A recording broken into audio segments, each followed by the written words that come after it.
Oh, well, hello, everyone, and possibly welcome back if you tuned into our earlier stream today with editor Daniel Shaban. We are Dark Horse Comics, and I am joined today by creators Cullen, Bunn, and Tyler Crook, who are the creators of Harrow County and also Manor Black. Cullen, would you like to say a quick hello first? Yeah, just thanks for having me, and hello to everybody who's out there. Excited to talk about these books for a little bit. Thank you for joining us. And Tyler, quick hello from you if you'd like. Hey, everybody. How's it going? I always feel bad just kind of talking over like, hey, there are these people here, but now I'm going to keep talking. So I like to give y'all a chance to say hello too. So once again, thanks everybody for tuning in at home. Earlier today, we had a stream with the editor, and it was a deep dive into all things Harrow County. And that was kind of the kickoff of our new comic book club, which is going to be coming to you every week on Thursdays at noon Pacific time. So if you are in other time zones, there are plenty of converters and calculators out there, but tune in Thursdays every week. That'll be one of our regular new shows. And this is a special event today because we wanted to chat with the creators of both series. And also Tyler is kind enough to do some live art, which is always a treat. So I'm going to get into a few housekeeping notes before we get on into the Q&A and art time. Just remember that you can ask questions in the chat as we are talking today, and our moderators will be watching those, and we'll pull over a few that we can include in the Q&A as we go along. So if you would like to ask Tyler and Cullen about Harrow County and Manor Black, either one, please do. Just drop those questions in the chat. Remember to be kind and courteous to one another, of course. Those are the basic chat rules. And also, just a reminder, so as we're all staying home and staying safe and healthy, I hope, many comic shops and bookstores are also closed due to various stay-home orders. However, a lot of those are offering some online ordering, curbside pickup. Some are even doing delivery. So we recommend that you check out comicshoplocator.com, indiebound.org, and there are several other websites that can help you find a shop near you, and then just check with them, check their website or give them a call to see what their hours and options are right now. And those are all ways that you can pick up Harrow County and Manor Black, both available in full collected trade paperbacks. Harrow County has library editions and any single issues. Many comic book shops still have back issues, so remember to check that.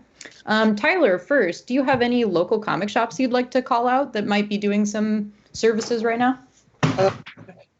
Just about every comic shop.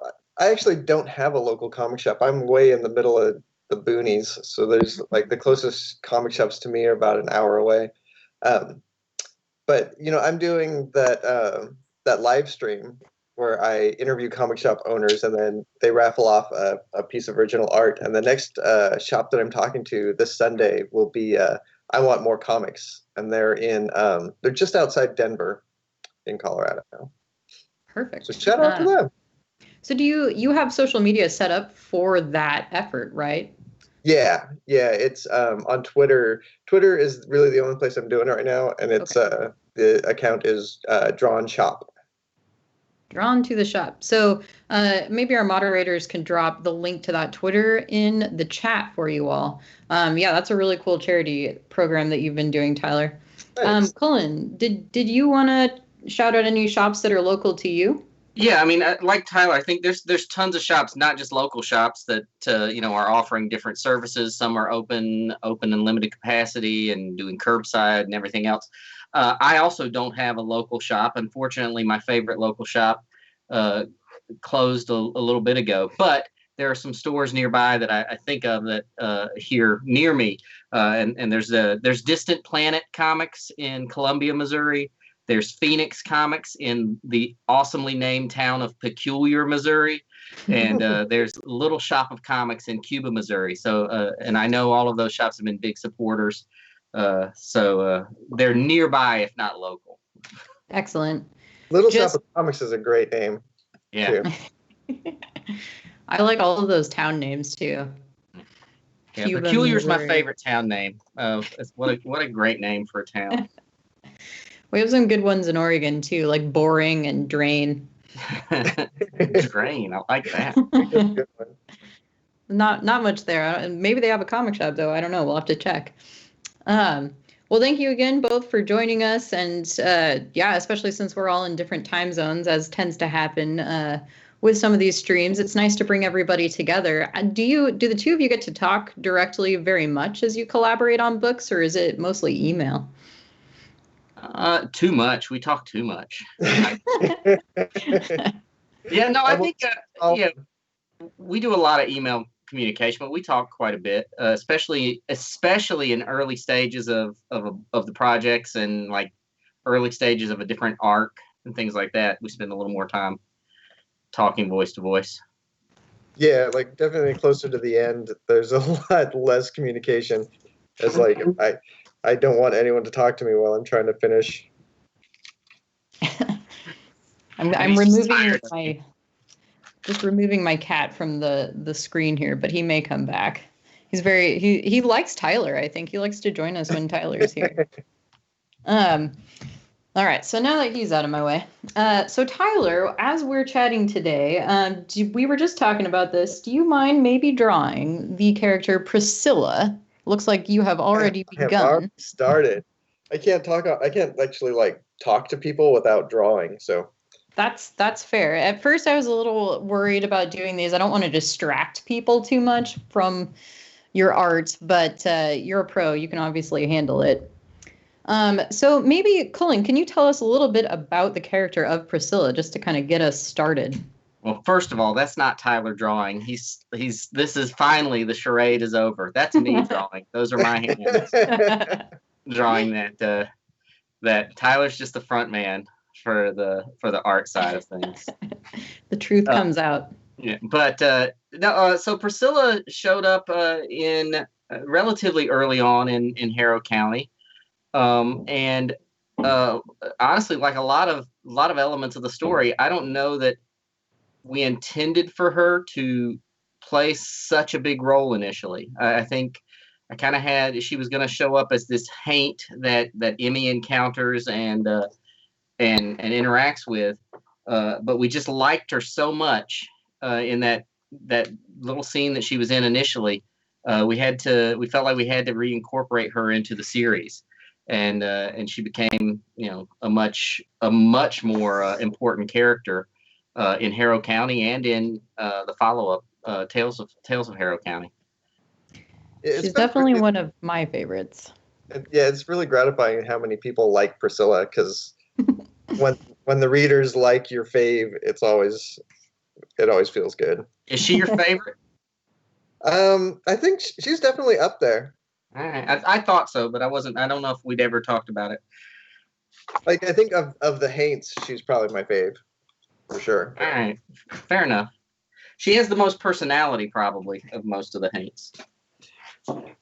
Yeah, and I like the whole thing where she has, like, 10,000 brothers. That are all dumb as dirt. Yeah, Talk about drawing inspiration from my personal life.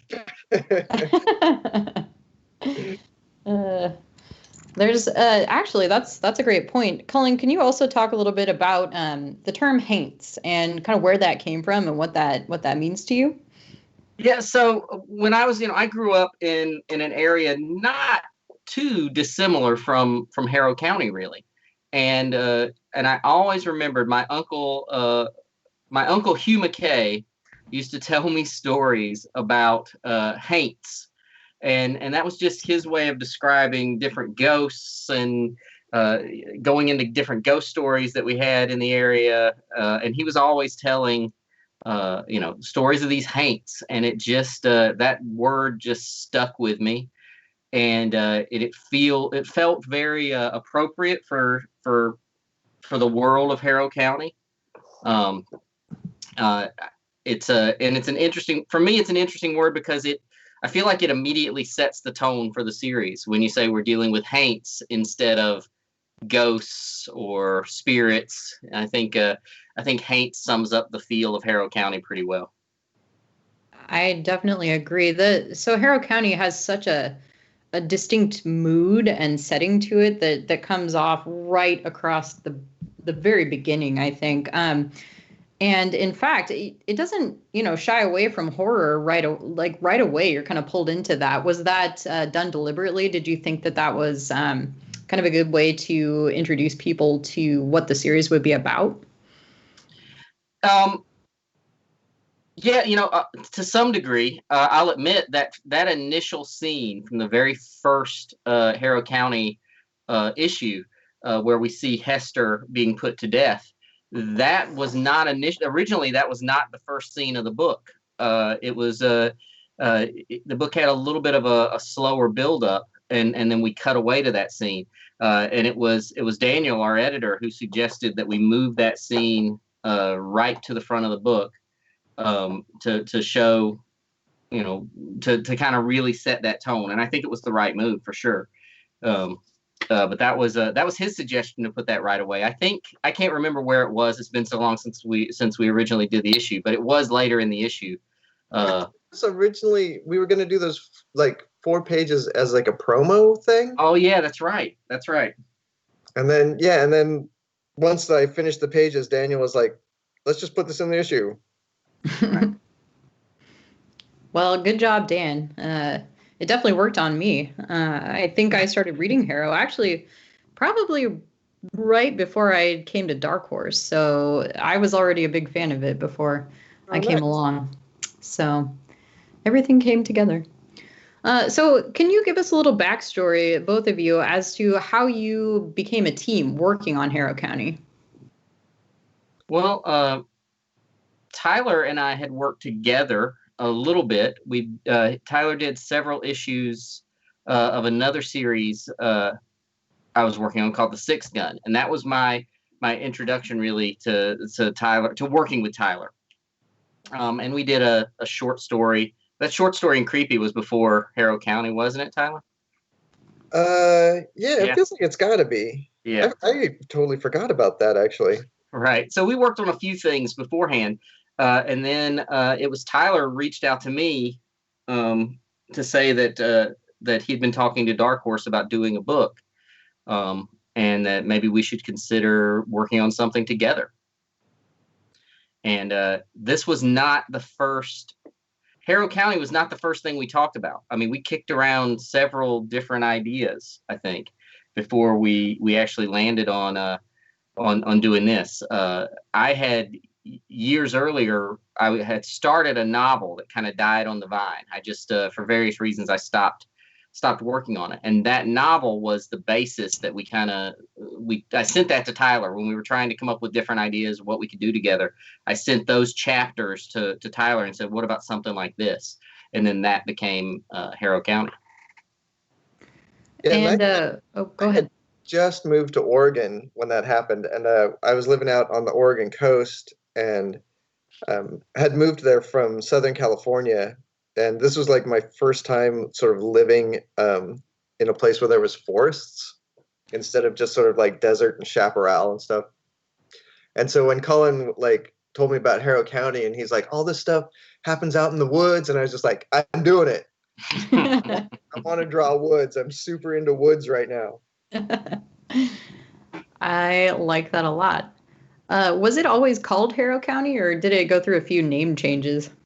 When I was doing the novel, it was called Countless Haints, which is the subtitle of the first Harrow County volume. Right. I think Tyler, I mean, don't let me speak for you, but I think you came up with the name Harrow County, didn't you? You know, it's really funny. I had like a really distinct memory of how we came up with the name Harrow County, and it had to do with us like going through the list of counties in North Carolina and finding Harrow County and being like, oh, that sounds perfect. But I don't know where I got that memory from, because there is no county. There isn't a Harrow, North Carolina. There isn't a Harrow County in the United States. There's one in England. Yes. But so I don't have a good memory of where that name came from. I don't either. I remember pacing around my yard. I was on the phone with you I was walking around my yard talking to you when we came up with it. But for some reason, I had the idea that you just spontaneously created it. I don't know, but I wonder if Daniel came up with it. He might have. We'll have Look, to ask him. Let's don't give that guy too much credit. Come on. Yeah, he doesn't need to get a big head. That's right. Well, so Tyler, when you first got the Harrow County scripts, was there anything in particular you were really excited to illustrate? It sounds like Woods is up there. Yeah, I was really into doing the Woods. Well, and originally too, the story was not set in the 30s. Right. Well, I don't even remember what it was originally set in. It was originally a modern. The novel chapters I sent you were definitely modern day. I mean, it was modern day backwoods North Carolina, which can seem pretty out of time. But it was modern, and that was definitely Tyler's suggestion to change the time frame. Yeah, I really like drawing period pieces. So I was like, we should put this like in sort of Depression era, Southern America, because I was really excited about it. I think everyone has weird things that they really love drawing, and one of my favorite things is sort of that Depression era fashion, like farm fashion, like with all the the flour sack dresses and all that stuff. I just love that aesthetic. So I was very excited to draw that kind of stuff. I love that. Actually, other times when I've asked artists, if there's anything you especially like to draw, and also conversely, especially dislike drawing, period pieces actually come up frequently as something people don't like to draw because, maybe there's so much research that goes into the costumes or something like that. So that's. I think for me, I find them a lot easier, like, because if something's set in contemporary times, it's like to make environments more feel more real takes a lot of work. And doing period stuff, you can just throw in like a lantern, and all of a sudden the whole scene is like, oh, they use lanterns. I know that isn't the 80s. I love that. Cullen, did you know from the beginning, did you already have plotted out the ending of this story? Did you know where Emmy's story was going to kind of end up, or did that evolve as you two worked on the series? Yes and yes. So, I had in my mind sort of the broad strokes of what was going to happen in the story. And Tyler and I talked a lot about what we wanted to see happen as the story evolved over, a longer several arcs. But we left ourselves lots of wiggle room and lots of opportunity to change things up, because the story absolutely evolved, because there were elements that play huge roles in Harrow County that were not in our initial conversation. The biggest one I can think of right off the top is the family that shows up. They weren't in the original conversations at all. And I don't even remember how we decided to put them in the book. But they were created much later, when I was working on the second arc, before we even knew that they were going to show up.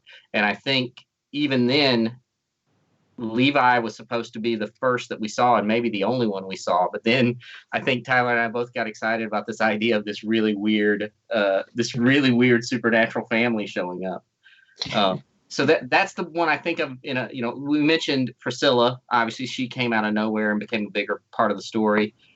Bernice was always supposed to be a strong supporting character, but she took on such a big role for herself. And then the family; those are ones that I can think of that weren't necessarily planned for in the beginning, or at least they weren't planned to have such a huge role in the story. Mm-hmm. And Tyler, it looks like you've already finished your Priscilla, speaking of. Well, I was just about to start coloring her. Nice. So Tyler has done the most amazing watercolors on the entire series. Is that correct?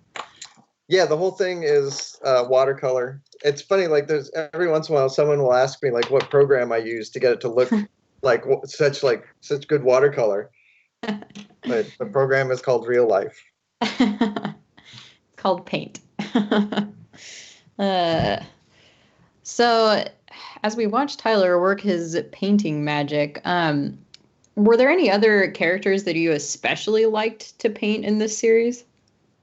Um, I really loved the cemetery skeletons. Those guys were always super fun. Like every time, for those of the people who haven't read it, they were sort of these fiery red and yellow skeletons that live in like these abandoned graveyards out in the woods.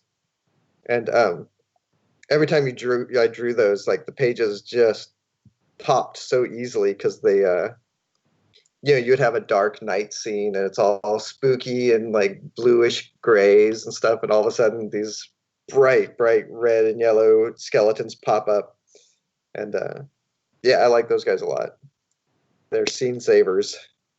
Yeah, if anybody watching at home actually hasn't read Harrow County, or at least not much of it, you can go read issue number 1 for free right now on Dark Horse Digital. So you can get that easily and from home. And also, we have a full 50% off sale across our entire digital store right now, and that's also echoed on sites like Comixology. So whatever digital comic service you like to use, the discount will be applied there too. So now is a great time to start reading Harrow County if you haven't already. And it's definitely what I would call horror, but it tends to be labeled horror fantasy or Southern Gothic horror. Do you agree with that, or would the two of you give it another genre or label? I've always referred to it as a Southern Gothic fairy tale. I mean, there's definitely a lot of horror elements to it. But there's also a lot of fantasy elements. I think obviously I think it's a horror story. It's not so awful that I think teens can get into this book pretty easily and enjoy it. It's but I think of it more of a dark fairy tale than anything. Yeah, I think the fairy tale thing really fits the story. It's sort of just if fairy tales, instead of set in Europe or whatever, Gothic Europe, it's set in Gothic America. Yeah, I like that description a lot. Gothic fairy tale. Yeah. You've got witches, you've got haints, you've got skeletons, you've got all kinds of great kind of horror elements, but also there's a lot of humanity, and it's hard to talk about these and not spoil anything. I don't want to spoil anything for anyone. I agree, because I used to not even want to tell people what the initial setup for the story is, and that made it, the initial setup is that Emmy, on the eve of her 18th birthday, discovers that she may be the reincarnation of a witch. And I used to not want to tell people even that she was that she thought that she might be the reincarnation of a witch. But the more I've been thinking about it, the story gets so much bigger than that. That's really just such a small, that's just the very first step into this really bizarre world. So I don't mind telling people anymore. Yeah. Emmy's a reincarnated witch. And there's so much more to it than that. Well, and that's a great segue into another question I wanted to ask you, Cullen. So we've talked about what Tyler especially likes to draw or paint. Do you have any favorite characters to write in this series? There's so many that I really like to write. It's tough because there's so many characters that I dearly love. I love Emmy. Let's take Emmy off the board because I think she is maybe one of my favorite characters in anything that I've worked on. So I'll take her off the board. She's on another plateau. But I really enjoy the Skinless Boy, even though I don't. When you write him, it's just hissing and these strange little garbled phrases. I like the Skinless Boy a lot. I loved writing Pa. And I love writing the Abandoned, and Levi, that creepy Levi eating pickled pig's feet out of a big nasty jar of pig's feet. Which there's another. Let's draw this from life, because I remember talking to this guy one time and he was pulling pig's feet out and sucking on them and eating them at a convenience store or something. but no, I like, there's things I like about all those characters, which is terrible for the characters because I'm usually the most awful to the characters I like the most, which is, why Emmy has such a rough time of it, I guess. Fair enough. There's a scene I remember in particular where Pa sort of comes in. I think like the townspeople had given him a bunch of like steaks or something, and he comes in and he holds them up and he's like, "Prime cuts of meat." And every time I think of that scene, I think like when Cullen wrote this, he wasn't writing Pa, he was writing himself. Yeah, maybe. Maybe a little bit. But it's interesting how attached you get to these characters. I mean, I remember there's one arc, and not to spoil anything, there's one arc where Emmy and her best friend Bernice are at odds with one another. And I remember Tyler and I getting on the phone and talking about how upset we were that this was happening in the book and how we wanted them to be friends again. Oh yeah, I'm wearing my cat is making this difficult, but I'm wearing my Harrow County pin with both Emmy and Bernice on it. You can get these pins from Skeleton Crew. They have a website which hopefully our mods can drop in the chat, but skeletonCrewStudio.bigcartel.com. So yeah, mine is Emmy and Bernice, and it says Witchy Friends. Witchy Friends. There are more. There's one of Priscilla, who Tyler is drawing right now, painting. And many more. So, Cullen, how many characters or moments like that were actually based on things that you have seen in real life? Quite a few elements of the story of things from my life kind of show up in Harrow County. There's not much that is taken verbatim from life that appeared in Harrow County. Levi eats those pickled pig's feet because I talked to a guy once that was eating pickled pig's feet. I thought it was horrifying. And there are little elements. The tree that features so prominently in the series, that oak tree, is drawn from an old tree that was out in the woods where I grew up, and we all the kids thought that tree was haunted in some way. And Pa is a little bit like my dad. There are elements of my dad in Pa, and I pull bits and pieces. Someone once asked me who Emmy was based on, and Emmy's not necessarily based on anybody in particular. She's based on many people that I've known. Different parts of different people's personalities. But there are little things. Mason Hill, where Bernice lives, where the government men busted up all the mason jars and left the glass in the dirt so that the dirt is always sparkling. That's a place not far from where I grew up. But of course it's changed drastically in Harrow County. Mm-hmm. So there's a little bit of everything. There's also in the single issues, and I think also in the library editions, there's those essays, and you share a lot of like true life horror stories. The most awful story that the most ghastly thing that ever happened to me is, I think, the inspiration for the Skinless Boy, and it didn't happen to me, but something that well, actually, man, you guys are bringing up a lot of stuff. I feel like I need to. But so I was gonna say the Skinless Boy. When I was a kid, I remember we lived out in the country, and I remember looking out the back window of our house. I was standing up on a stool, and I was at the sink, and there was a window over the sink. And I remember looking outside in the backyard. We had an apple tree, and as I was looking out at the apple tree, someone crawled out from under our house, went and picked an apple off the tree, and then he crawled back under the house with the apple. And I've always thought to myself that the Skinless Boy may be based on that creepy guy who was squatting under our house. And then I was just thinking, I cut my hand really badly in wood shop in 9th grade. And I remember it was a planer, which is it's a tool that kind of flatten. You can make bowed wood smooth or it's a planer. It's a machine that planes wood, and the wood kicked out, and my hand hit the planing drum, and it cut all the skin off my hand. And I remember holding my hand up, and my the skin of my hand was hanging off like a glove off my fingertips. And maybe the skinless boy came from that. I don't know. Trauma. You've told me that before about the planer, and every time you just start saying planer, I'm just like, oh no, oh Yeah. no.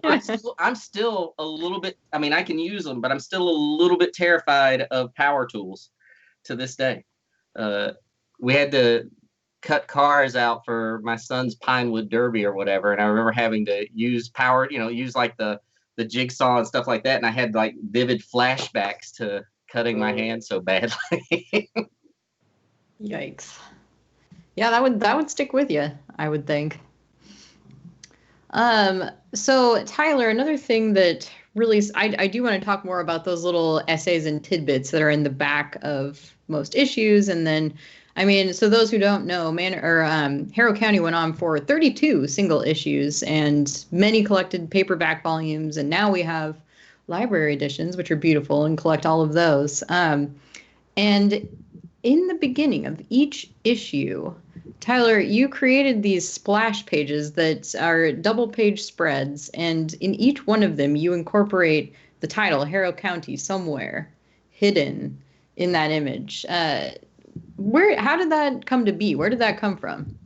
That's sort of built on two different parts. One of the inspirations was Swamp Thing, and specifically it was Nestor Redondo's run on Swamp Thing. He's the guy who came right after Bernie Wrightson, and those are probably my favorite comics of all time. And so they did a lot of double page spreads, but they always had a splash page with the term Swamp Thing hidden somewhere like in the foliage. And so I wanted to do sort of an homage to that. And the reason why we did splash pages, and the splash page is like page 1 and then the inside front cover. And the thing that inspired that is the industry term for the way the single issues are formatted is self-covered, which basically means like the cover is the exact same paper stock as the inside. And so when I heard that, I was like, oh, that means we could just use the inside front cover like a page. Like we should just steal that so we have an extra page. Yeah, so that was sort of where that came from. Yeah, why not?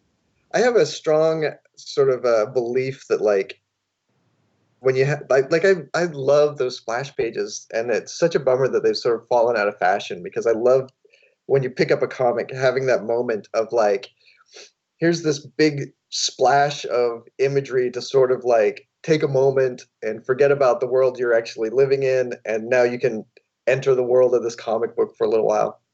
And I'm a big fan of that. I like that. I love them. I spend a lot of time looking at spreads like that, and especially with Harrow County, because they're so detailed, and I almost treat them like a hidden pictures or something. Like I just spend a lot of time looking at all the little objects in there and looking for the Harrow County. Sometimes you hide it very well. Sometimes I hide it. I have to say, there was one issue where I forgot to do it. Oh, I bet you heard about it. I heard about it when it made it all, it got printed and everything. And then somebody sent me an email and was like, I've been looking for it and I just cannot find it. And I was like, oh no. You just hit it too well that time. That's for you to say. There's a reason it's hidden. There's an important thematic reason that it's not there. You just have to figure that out. You have to figure out where it went. It's an Easter egg somewhere. The theme is that Tyler screwed up. Do either of you have, I'm sure it's hard to choose, there are a lot to choose from, but a favorite cover from the whole series? I do. I think I have a favorite one too. Issue 8 is, I think, my favorite. And it's the one with Emmy sort of marching across the cover with a bunch of monsters sort of right next to her, like her little army of Haints going off to fight the big baddie. And the composition was actually taken from a Prince Valiant panel that while I was doing layouts and stuff, and it says on the cover like with apologies to Hal Foster. But like it was a panel where like Prince Valiant was like marching into this castle, and like a bunch of the guards who were like supposed to be keeping him out were having to march by his side, and I loved the composition so much that I decided to swipe it. And also, Emmy has Prince Valiant's haircut, so it sort of like fit very well. I had never thought about that, and I love it. You're totally right. She wears it a lot better though. Yeah. Who wore it better? Emmy, for sure. Yeah, every time. Yeah. I think it's hard to beat. I will be honest that I think the first issue's cover is tough to beat as a just really evocative cover. And I will, I remember before the book came out, Tyler and I were at a convention and they were passing out posters of the first issue cover. And I remember a few people picking it up and like, oh no, I can't have that hanging in my house. Because the image of the skin crawling out of the drawer is such a really cool image. But my favorite cover for whatever reason is issue 28, which is this great shot of Emmy out in the woods. She sort of has this mad look in her eye and she's covered in blood. Like there's blood on her chin and on her clothing. And I just, it might be to some degree what Tyler was talking about the skeletons who pop up and they have these bright spots of color. And that image to me has that sort of shocking color to it with the red on sort of a more subdued image. And I just love that image of Emmy. Yeah, it makes you want to know what is going on, what happened in that issue. I'm looking at them right now because I can on my other screen. And hopefully our mods are dropping these in the chat too. There's so many good covers, Tyler. Thanks. One of my favorites is, I think this comes, I'm not sure what you did first, but I imagine it was the double page splash kind of spread like we were just talking about, but it's issue 25, which became it looks like volume 7 trade cover as well. It's Emmy in the arms of the corpse in the roots of the tree. Oh, yeah, that's not Emmy, that's Cammy. Oh, that's right, that's Cammy. Spoilers. It's been a while. But I'm a big fan of that one. Like Emmy. Who could it be?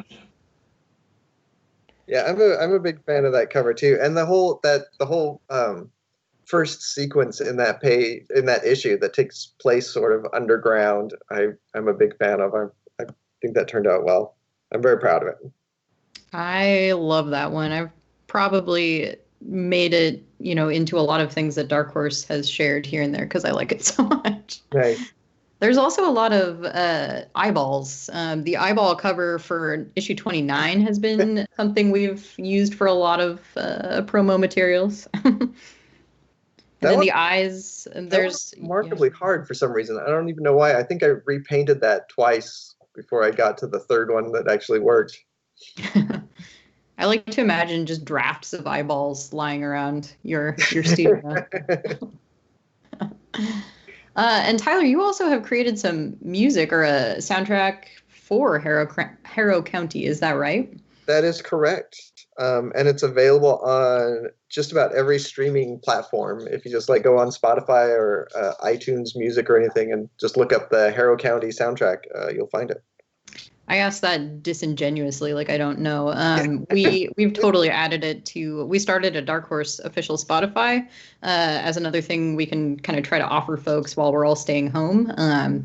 So yeah, we've got the Harrow County playlist on there too. Did you create that music, or do you want to talk about where that came from a little bit? Yeah,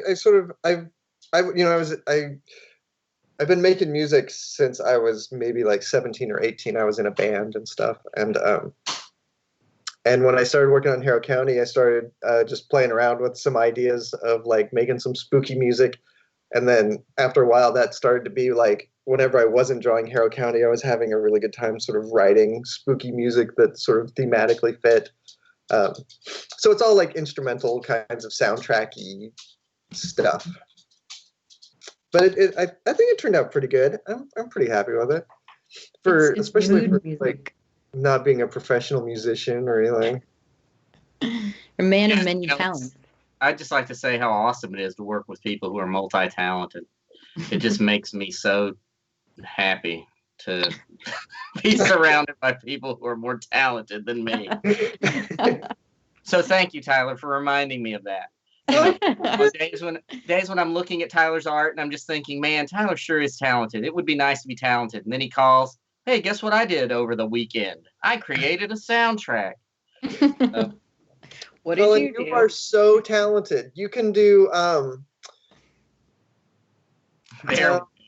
There we go. Thanks. I'll email you a list of all the Thanks. Would you if you don't forget? I apologize on behalf of everyone that I've caused this falling out. You didn't do it. It was Tyler's doing. It's his fault. Tyler's fault. Maybe you did it. Maybe that's your talent. Yes. I destroy amazing things. Ugh, now I'm covered in cat hair, but fortunately you can't really tell that from here. That's the beauty of these meetings. You don't have to worry about the in-person cat hair. Man, I don't know why they're just so very interested in being in my space for this particular stream. Tyler, I'm a little disappointed we haven't heard from your yelling cat. Oh my gosh, she has been on a tear. So we've actually started a new training thing that actually I don't know if I want to talk about it. Remind me of her name. I just remember that it's from Homestar Runner. Yeah, her name is the Sibby. Right. Okay. Yeah. Oh, Homestar. I miss that. Yeah, me too. Well, now I will bring us back to the topic of all of the excellent tales from Harrow County stories that are in the back of every issue of the comic series, and then collected, of course, in the various collections. So many different collaborators contributed to those. Can you tell us kind of how those came about, and how did you pick the collaborators for them?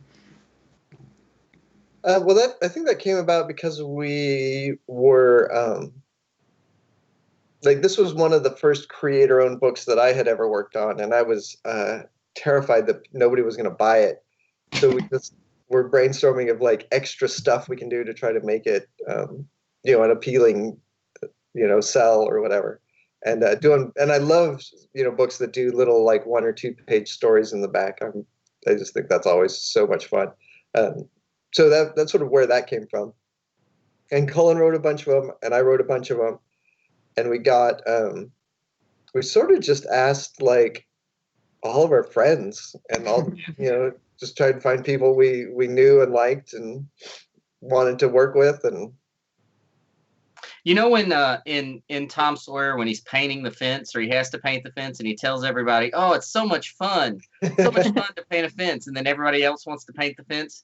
We kind of did that with this. We're like, oh, writing 1-page horror stories is so much fun and so easy. And then everybody just kind of wanted to come in and do it.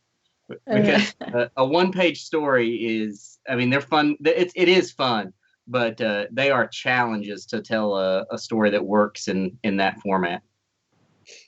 Yeah, especially without being super repetitive.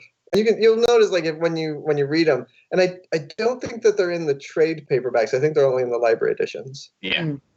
But if you read them, we definitely busted out of the 1-page format pretty quick. Yeah. There's a bunch of like 2-page ones and a couple 4-pagers and.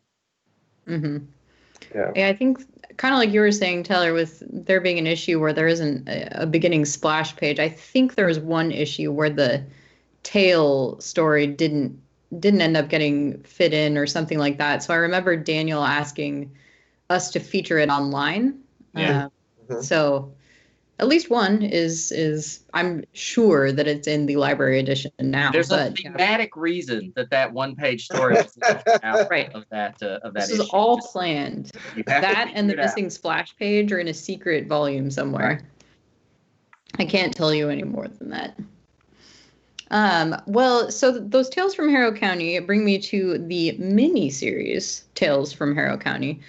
Death's Choir is the one that we have currently ongoing. Now that single issues are getting back on track, we'll have some updates on that in the very near future. But you're collaborating with Naomi Franquise on that one. Can you tell us a bit more about how that all came together? Well, Tyler and I have been talking about doing a book like this since before Harrow County came to an end.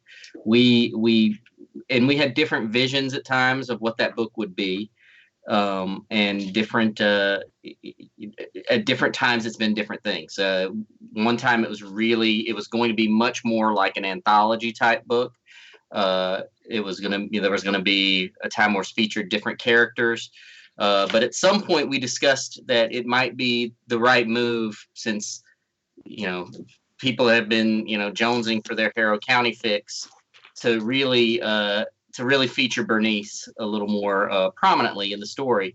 Again, she's a character we loved and wanted to do more with. So at some point we decided that Bernice was the right character to feature in the book. And as far as Naomi goes, Tyler's got big shoes to fill, and he did so much to set sort of this visual tone, and I'll let him. I mean, I really leaned on him to decide who that person was going to be. Yeah, and I don't even remember where I first saw Naomi's work. I feel like somebody pointed her stuff out to me years ago. And I was sort of an instant fan. She was doing she does a lot of watercolor stuff. And in fact, her whole run on Tales of Harrow County is she colored it herself in watercolor, all traditional. And that was something that was sort of important to me, is that we try to keep that same watercolor feel to it. I think it really adds a lot to the fairy tale feeling of the story and of the book. Yeah, and one of the things that really attracted me to Naomi's work is just how great she is with her character stuff. Her character acting is just top notch, and she gets everyone's facial expressions really great. Her character design is fantastic. Yeah, she's a huge talent. I'm really excited. She's working on a graphic novel, I think, right now. I'm really excited to see what she does next. Yeah, I agree with the character stuff, because there are minor characters in Tales from Harrow County in her book that I remember. There's a scene where a mail carrier is delivering letters, and I love the way she drew that mail carrier so much. I was like, now I want to tell a story about this guy and to see what's going on in his life. Yeah. And she has a real knack for making people feel that way about all these characters. So that series, we have several issues that are out in the world already that you can find at comic shops if still available, and then the trade will be out. Dates are in flux due to the pandemic and printers and so forth being shut down, but we're anticipating it in July right now. So that's up for pre-order at various websites if you want to check it out. Details at darkhorse.com, and I'm sure our mods will drop some links in the chat for you too. But Tales from Harrow County, Death's Choir is the current mini-series. Do the two of you anticipate there being more mini-series to tell in Tales from Harrow County? Yeah. Yeah. Yeah. I mean, it's like everything else. It's a lot of it's up in the air schedule-wise, but yeah, I anticipate there'll be more. I mean, we set up the story to be more. Right. And I think you've already started writing it, right, Cullen? I have, but yes, but it's schedule-wise is the question of when. But yes, I don't think. I think it's. I mean, it's a foregone conclusion, really, that there will be more. It's just when is that going to happen? Right. Yeah, we're not able, of course, to give details on things that are kind of in the works and will be announced. But yeah, we definitely hope there will be more to come. And it's such a rich world. Clearly, none of us wanted to let go of Harrow County. So I'm glad that we're able to continue in this fashion. Yeah, I remember the second I finished drawing the last Harrow County, I almost had a panic attack, and it was just like, how can we get back to more Harrow County? How can we keep this going? There are so many very sad moments that I can't even talk about because I don't want to spoil anything for anyone. But man, yeah, fans and those of us who work on it alike, you really feel the characters and the situations in Harrow County. So thank you to both of you for giving us that world. Cool to hear. Thank you. Well, and it's not your only work with us though, and I'm gonna segue us now into your other series, which I also love, Manor Black, and that goes back to the series that Cullen mentioned earlier, which is actually another personal favorite of mine, Sixth Gun. We have the same creative team actually on this book, so it's you two and Brian Hurt. Yes. And so, in your own words, how would you each describe Manor Black to a prospective reader? Do you have like an elevator pitch? Well, I used to describe it as a supernatural soap opera, and now I've started in recent weeks. I describe it as the TV show Succession if magic were involved. And it is the story of a family of sorcerers, and the head of that family is reaching the end of his life, and is having to make some tough calls about who's going to take over the family business. And at this time of decision making and turmoil, this young woman, a sorcerer from another house of magic, kind of stumbles into their life and brings a number of headaches and hassles and dangers with her. There you have it. Stylistically, can you talk about the difference in tone between Manor Black and Harrow County? I think they're definitely related to some degree, although Manor Black is probably a little veers more into the realm of horror than Harrow County. Harrow County, like I said, is more the fairy tale, has a little bit more of a Emmy in particular has this more of a hopeful vibe, and Manor Black's a little more grim. I think it's a little bit darker world. Although I like to think that maybe one day we can have a crossover between the two worlds, where magic's involved. Who knows? But yeah, we've it's its own world. It's a different setting. But I think that if you like Harrow County, there are definitely things in Manor Black that you're going to like as well. Ooh, now I'm interested in this crossover. I know, right? Well, so far we've had a 4-issue miniseries, and it's collected in a trade paperback, which we were shown the cover of that a minute ago. Tyler, can you tell us a bit about who you are drawing now? This is Roman. He's the matriarch of the main house in the series. He's one of our main characters. I haven't drawn him in a little while. No.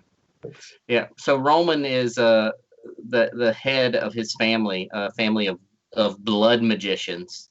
So all of their magic is connected to blood, and he is reaching the time in his life that's called the descent, where he's supposed to join his ancestors, and basically his life will end. And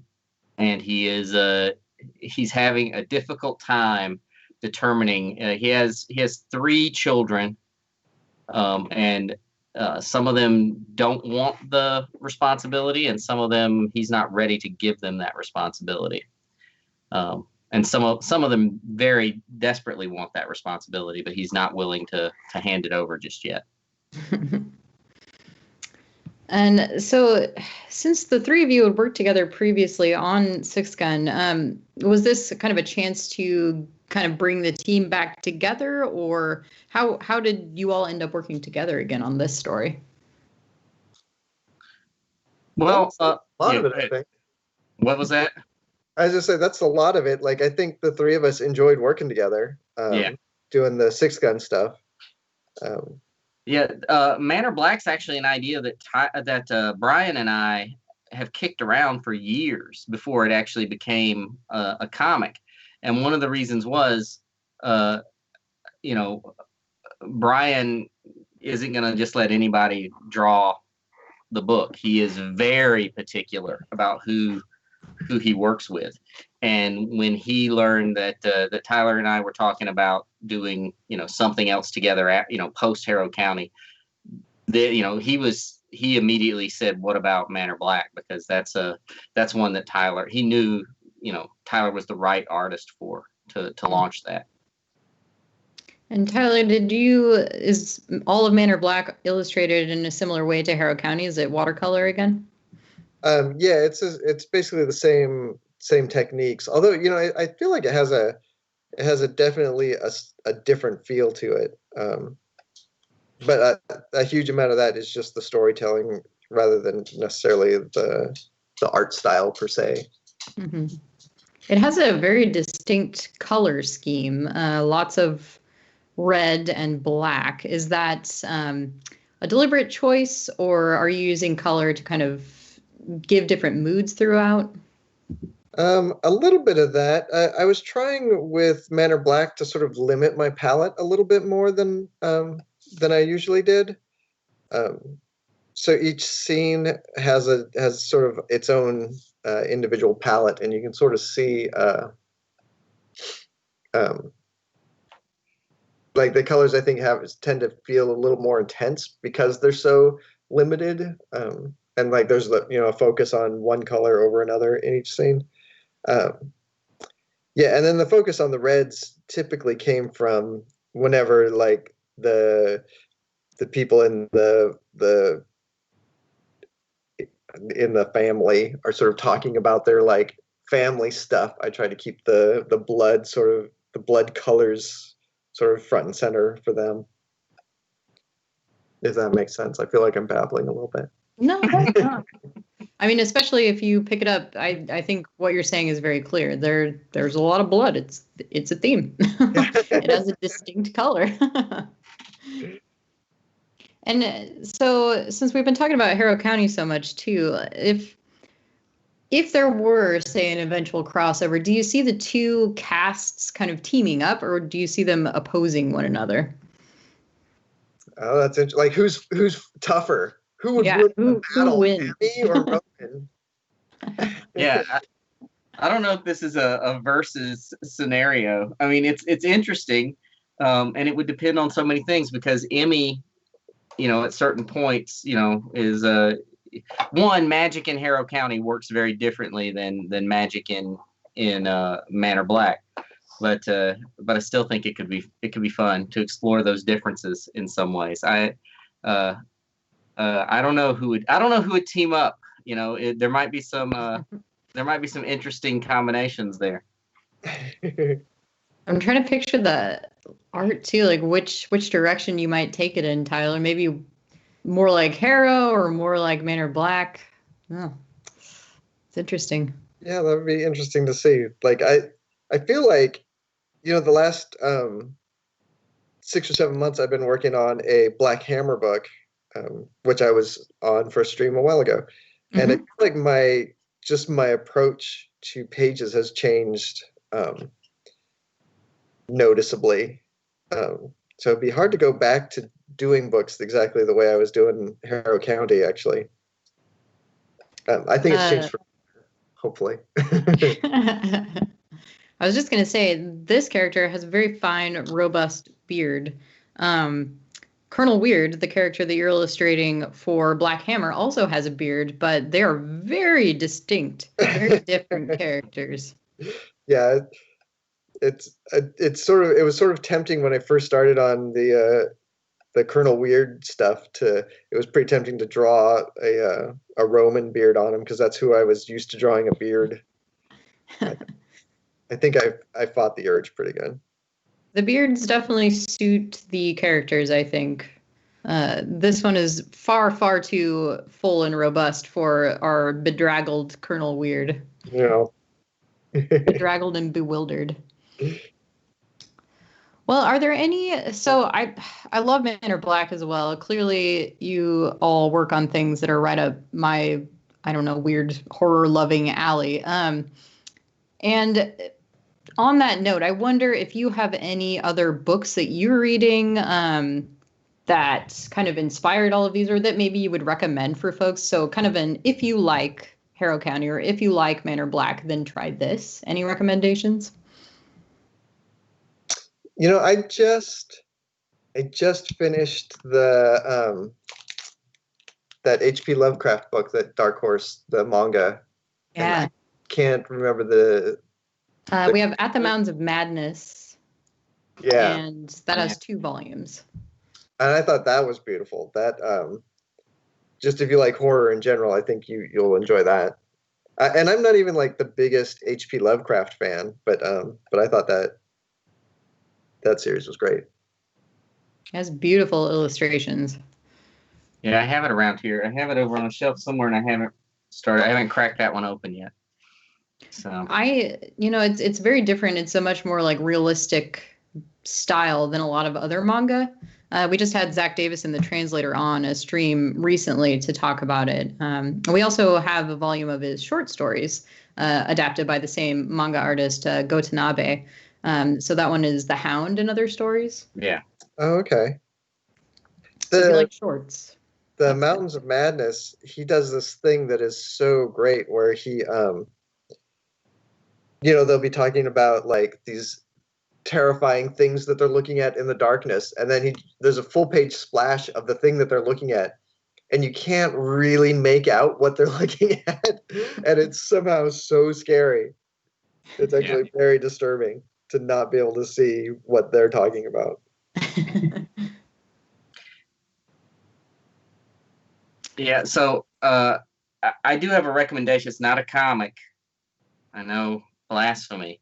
But if you like Harrow County and that sort of vibe and that sort of setting, one of my favorite novels, probably my favorite novel, is Boy's Life by Robert Mccammon. I was just telling someone else about that book this morning, and if you haven't read Boy's Life by Robert Mccammon, it's I think. And the more I think about it, there probably definitely influences. It's a book that influences some of what I did in Harrow County. But it's a story it's a novel that's basically a bunch of this guy's stories from when he was a kid, when strange things happened or odd occurrences or odd people that lived in the town he grew up in, and it's there's a framework of a murder mystery around it, though, to turn it into a real novel. But that book's it's something special that I think if you like those kind of stories and like that setting, Boy's Life is a great book to check out. It'd be a good book to read right now. Yeah, excellent. Thank you both. I could also ask you about horror movies too, if there's anything that you especially like that you think fits with the tone of either of these two. I don't know if you're big horror movie watchers yourselves. I am. I'm having just a little bit of difficulty pinning down what I would say is in the vein of either of these books. That would be in the vein of those two books.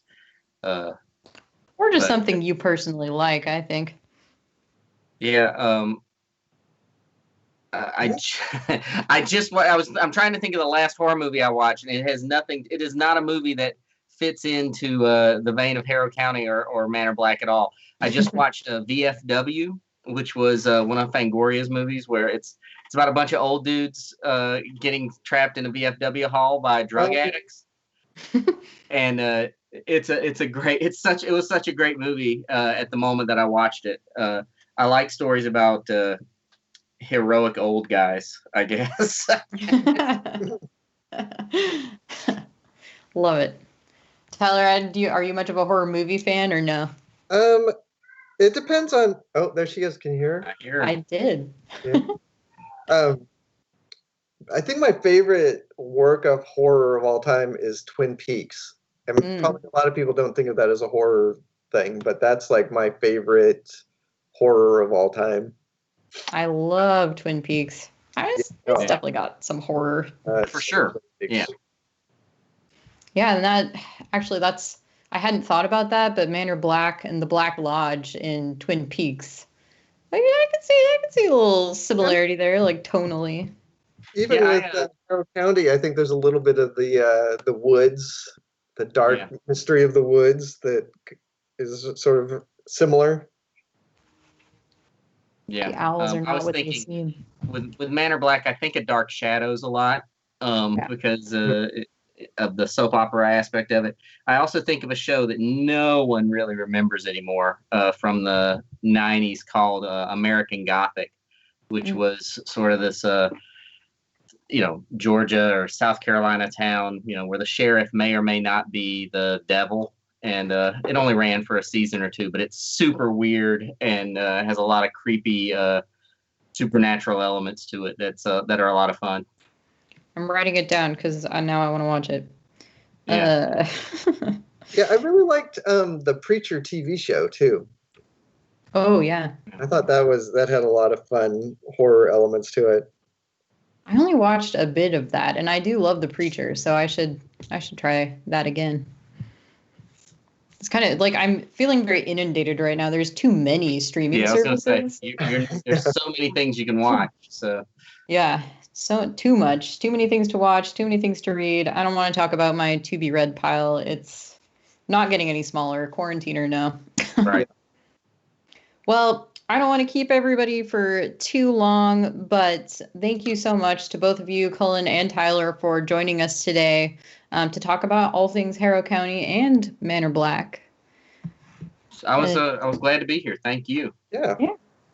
And as I said, I know schedules are a bit crazy right now because of the issues we've had with the pandemic, but definitely look for the Harrow County books wherever comics are sold, and books too. And Manor Black is also available in a collection now. Volume 1 is out at comic shops and bookstores. So if you can, we do encourage you to support your local comic shops and or indie bookstores. Check comicshoplocator.com, indiebound.org, and many other sites that can help you find one if you need any assistance. And just a reminder that we do have streams coming up again next week. Wednesdays and Thursdays are our big stream days, so stay tuned for those. And a recording of this stream will be available here on our Twitch channel coming up in just a little bit here. So if you missed the beginning and want to watch the whole thing again, you can do that.